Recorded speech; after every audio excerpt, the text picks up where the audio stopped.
నమస్తే. ఇన్నాళ్ళు నన్ను సపోర్ట్ చేస్తూ, ఎంకరేజ్ చేస్తూ మీ ప్రేమని నాకు అందిస్తున్న ప్రతి ఒక్కరికి కృతజ్ఞతలు. అలాగే ఈ వీడియో కూడా ఖచ్చితంగా మీకు ఉపయోగపడుతుంది. లైక్, షేర్ అండ్ సబ్స్క్రైబ్ చేసి మీ సపోర్ట్‌ని నాకు అందించండి. అలాగే ఈ వీడియో పట్ల మీకున్న అభిప్రాయాన్ని కామెంట్ సెక్షన్‌లో కామెంట్ చేసి తెలియజేయండి. ఇప్పుడు వీడియోని చూద్దాం. జ్యోతిష్య శాస్త్రం ఒక అద్భుతం. వేదాంగమైన జ్యోతిష్య శాస్త్రం అనేటువంటిది మానవ జీవన గమనానికి ఒక వరం. జ్యోతిష్య శాస్త్రం నీ జీవితంలో వెలుగునింపే ఒక భాష. ఆ భాష నీకు అర్థమైతే ప్రకృతి నీతో మాట్లాడుతుంది. అస్ట్రాలజీ నేర్చుకోవాలి అనుకునే వారికి అద్భుత అవకాశం. మురళీధర శర్మ గారి అస్ట్రాలజీ క్లాసెస్ అతి త్వరలో మొదలు కాబోతున్నాయి. 100% జాబ్ గ్యారంటీ. వివరాల కొరకు సంప్రదించండి. నమస్తే, వెల్కమ్ టు అవర్ ఛానల్. నేను పద్మిని. ప్రస్తుతంతో పాటు ప్రముఖ ఆధ్యాత్మికవేత్త, నారీసేన ఫౌండర్, దత్త ఉపాసకురాలు శ్రీమతి లతా దత్త గారు మనతో పాటు ఉన్నారు. మాట్లాడదాం. అక్క నమస్తే. అక్క నమస్తే. జై గురుదత్త. జై గురుదత్త. అక్క 27వ తారీఖు అష్టమి వస్తోంది. ఆషాఢ బహుళపక్ష అష్టమి. బహుళపక్ష అష్టములన్నీ కూడా కాలాష్టమిగా జరుపుకుంటూ ఉంటాం. మనం కూడా చాలా సార్లు చెప్పాము కాలాష్టమిని ఎలా చేసుకోవచ్చు అనేది. అయితే విశేషంగా శ్రీపాద శ్రీ వల్లభ దత్తపీఠంలో ప్రతి అష్టమికి, అది శుక్లపక్ష అష్టమి, బహుళపక్ష అష్టమికి కూడా అనఘాష్టమి వ్రతాల్ని చాలా విశేషంగా జరిపిస్తూ ఉన్నారు. మీ ఆధ్వర్యంలో జరుగుతోంది మీ దత్తపీఠంలో. మరి ఈసారి కూడా ఉందా ఇప్పుడు వచ్చేటటువంటి అష్టమికి? ఒక్కసారి ఉంది పద్మిని, ఖచ్చితంగా. అనఘాష్టమి వ్రతం గురించి స్వామి స్వయంగా చెప్పి చేయించారు కాబట్టి దాన్ని ఎన్నిసార్లు అయినా సరే, ప్రతి అష్టమికైనా సరే చేయించుతూ ఉండాలని సంకల్పం చేసుకున్నాను. ఓకే. ఎందుకు అని అంటే చాలా పురాతనమైన రహస్య వ్రతం అని అంటారు అనఘాష్టమి వ్రతం. దాని యొక్క మహిమ అంతా ఇంత కాదు, అర్థమైన వాళ్ళకి తెలుస్తుంది. అష్టసిద్ధుల్ని పొందాలంటే ఈ అనఘాష్టమి వ్రతం ఆచరించాలి. అనిమ, లఘిమ, ఇసిత్వ, వసిత్వ సిద్ధులన్నీ కూడా 8 అష్టసిద్ధులు కూడా పొందాలంటే అనఘాష్టమి వ్రతం చేయాలి. ఇప్పుడున్న వాళ్ళకి అర్థం అవ్వాలి అంటే మన కోరికలు తీరటం. ఆ సిద్ధులు సిద్ధిస్తాయి లేదో అనేది పక్కన పెడితే డెఫినెట్ గా రకరకాల కోరికలు ఉన్నాయి. అవి చాలా అసలు సిద్ధులే సిద్ధిచ్చేసినప్పుడు ఈ కోరికలో లెక్క. దేవతలు సైతము ఆచరించినటువంటి వ్రతము అనఘాష్టమి వ్రతము. దేవతలు, బ్రహ్మదేవుడు స్వయంగా ఆచరించిన వ్రతం. బ్రహ్మదేవుడు ఒకప్పుడు వేదాల్ని మరుస్తారు, వేదాలన్నీ మర్చిపోతారు ఆయన. ఏదో శాపం వల్ల ఏం చెయ్యాలో తెలియక రేణుకా అమ్మవారి దగ్గరికి వెళ్తారు. రేణుకాదేవి దగ్గరికి వెళ్ళి, నాకు ఈ దుస్థితి వచ్చింది, నేను గాయత్రి మంత్రం సైతం మర్చాను, ఇప్పుడు నేను ఏం చెయ్యాలి అని అంటే, విష్ణుమూర్తి నీకు శరణ్యం అంటే బ్రహ్మదేవుడు వేగంగా వెళ్తే విష్ణుమూర్తి అమ్మవారి ఇద్దరు ఉండరు. మళ్ళీ రేణుకాదేవి దగ్గరికి వస్తారు. నాకు తరుణోపాయం చెప్పు తల్లి, అక్కడ విష్ణుమూర్తి లేరు అని అంటే, ఇప్పుడు అనగా స్వామి, అనగా లక్ష్మిగా సహాయాద్రి పర్వతాల్లో ధ్యానిస్తూ ఉన్నారు ఇద్దరు కూడా అని రేణుకామాత చెప్పడం జరుగుతుంది. అప్పుడు రేణుకామాత బ్రహ్మదేవుడి చేత ఒక వృక్షాన్ని నాటింపజేస్తారు. దాన్ని అమలక వృక్షం అంటాము. అమలక వృక్షం అంటే ఉసిరిక చెట్టు అనమాట, నల్ల ఉసిరిక చెట్టు. ఆ వృక్షాన్ని ఎక్కడైతే పెట్టి బ్రహ్మదేవుడు పూజిస్తాడో, నేను ఇక్కడికే దత్తాత్రేయ స్వామిని పిలిపిస్తాను, ఆయన స్మరణ మాత్రమే సంతుష్టుడని రేణుకాదేవి చెప్పడం జరుగుతుంది. చెప్పగానే దత్తాత్రేయ స్వామి అనఘాలక్ష్మి ప్రత్యక్షం అవుతారు. అప్పుడు బ్రహ్మదేవుడికి వచ్చిన స్థితి గురించి అమ్మవారు చెప్తారు, రేణుకాదేవి అమ్మవారు. అప్పుడు బ్రహ్మదేవుడు రేణుకాదేవి అమ్మవారి గురించి దత్తుడు స్వయంగా చెప్తారు. ఆవిడ ఎవరనుకుంటున్నావు, గాయత్రి మాతతో సమానం ఆవిడ. ఆవిడ స్వయంభు దేవత, ఎక్కడి నుంచో వచ్చిన ఆవిడ కాదు, ఈ సృష్టిలో నుంచి ఉద్భవించిన అమ్మవారే రేణుకాదేవి అని దత్తాత్రేయ స్వామి చెప్తారు. అవునా అని బ్రహ్మదేవుడు అనే లోపల అనఘాలక్ష్మి ముఖంలో నుంచి ఉండే వేదాలన్నీ కూడా రేణుకా అమ్మవారి ముఖంలోకి చేరుతాయి అన్నమాట. అప్పుడు మళ్ళీ బ్రహ్మదేవుడు తిరిగి ఆ జ్ఞానాన్ని పొందుతాడు. అప్పుడు మర్చిపోయినవన్నీ కూడా తిరిగి వస్తాయి. అది అనఘాష్టమి వ్రతం ఆచరించడం వల్ల కలిగిన ఫలితము. అలాగే ఉసిరిక చెట్టు దగ్గర చేస్తే అనఘాష్టమి వ్రతము వేరెట్ల ఫలితము అని దేవతలు సైతం చెప్పారు. వాళ్ళు సైతం ఆచరించినటువంటి వ్రతమే అనఘాష్టమి వ్రతం.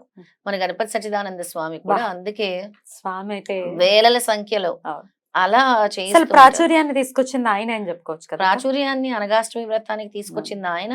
అంతకు పూర్వం కార్త్య వీరార్జునుడు దీన్ని చాలా చాలా ఆయన సామ్రాజ్యంలో, మాహిష్మతి సామ్రాజ్యంలో 50,000 సంవత్సరాలు ఆయన పరిపాలించారు కాబట్టి ఆయన విరిగా ఈ వ్రతాన్ని చాలా ప్రాచుర్యంలోకి తీసుకొచ్చారు. తర్వాత ఇప్పుడు మనం సమకాలికులు, ఎలాగో ఆయన ఉన్నప్పుడే మనం కూడా ఉన్నాం కాబట్టి, అంటే గణపతి సచ్చిదానంద స్వామి ఉన్నప్పుడే మన అదృష్టం. ఆయన కూడా చాలా ప్రాచుర్యాన్ని తీసుకొచ్చారు. వేలల్లోనే చేస్తూ ఉంటారు ఆయన. ఎందుకంటే అంత శక్తివంతమైంది. వివాహం కాని కన్యలకు, అబ్బాయిలకు కూడా వివాహం జరుగుతుంది.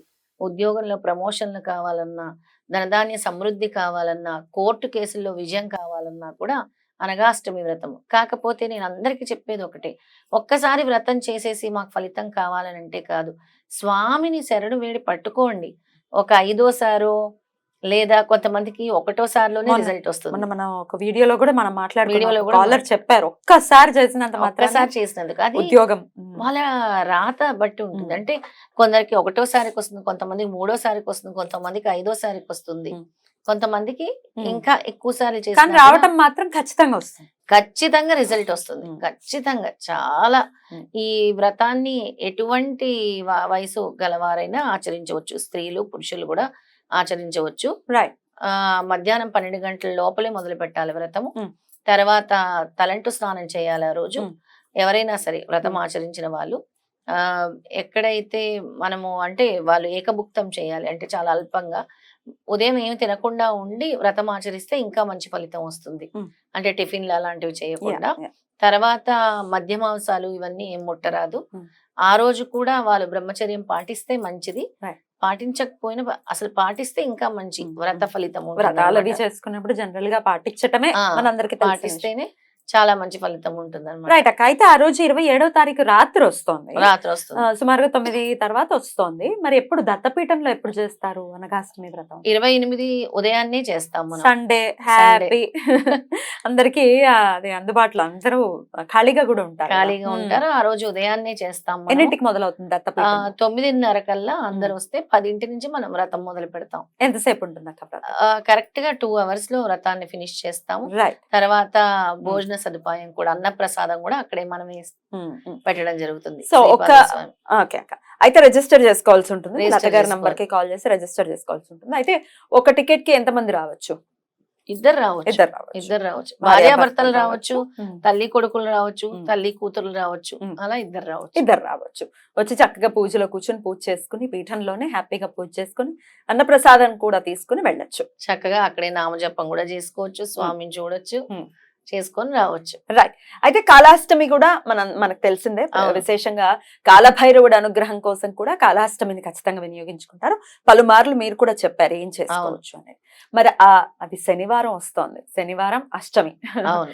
సో ఎలా అక్క ఆ సమయాన్ని ఎట్లా వినియోగించుకోవచ్చు? చాలా చక్కగా వినియోగించుకోవచ్చు. ఇంట్లో నెగిటివ్ ఎనర్జీ పోగొట్టుకోవడం కోసం శనివారం సాయంత్రం కొన్ని మిరియాలు ఉమ్. కర్పూరంలో వేసి వెలిగించాలి. నేను ఎప్పుడు చెప్తూ ఉంటాను, ఉమ్. కొన్ని మిరియాలు 2 ఎండుమిరపకాయలు ఎక్కువ వేయొద్దు. ఉమ్. ఎందుకంటే మీరు ఆ ఉమ్. పొగ గొడ్రు వేస్తున్నారు కాబట్టి వచ్చేస్తుంది ఎక్కువ వేసేస్తే. ఎక్కువ వేయొద్దు. ఉమ్. 1 2 ఉమ్. కొన్ని 2 3 లవంగాలు, ఉమ్. ఇన్ని మిరియాలు, ఉమ్. ఒక 2 ఎండుమిరపకాయలు వేసి కర్పూరం వేసి వెలిగించండి. ఆ నెగిటివ్ ఎనర్జీ మొత్తం పోతుంది ఇంట్లో.